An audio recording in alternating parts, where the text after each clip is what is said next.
Really been kind of the story of this last year in general has been, essentially basically, trying to pack your parachute as you jump out of the airplane. The COVID-19 pandemic has been a trying mental and financial time for many people. For Chris Dennett, owner of Beer Works in downtown Medford, it's about adjusting to the obstacles of keeping business going amid COVID restrictions. Rather than having to kind of shift gears and tell people that we're doing something, really our messaging at this point is more like, hey, we're still open. Like you could still come in and do the takeout stuff. Now, in the middle of another state freeze, Dennett and other bar owners share much of the same frustration. On the first one, there was the PPP, and there was some other help that felt like it was coming.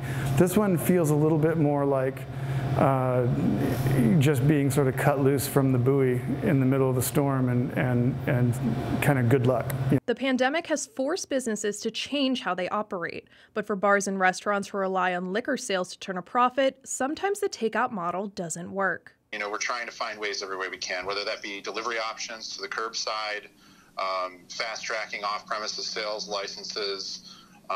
We've really tried to find ways in which we could do this. Brian Haley with the Oregon Liquor Control Commission says the agency is working hard to help aid struggling businesses. But the OLCC is stuck in the middle of state liquor laws as bar owners demand change. The cocktails to go has been one of those issues that's been simmering to now full boil. One possible solution to the loss of liquor-driven revenue is to offer to-go cocktails, an option already adopted in a few other states this year. But Haley says the issue is a balancing act.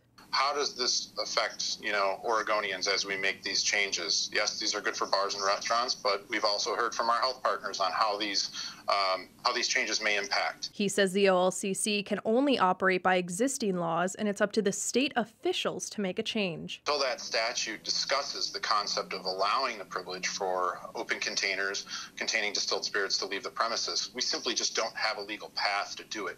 And there are still many unknowns with the complex issue. And what does that look like when it does happen? What do open container laws look like when that happens?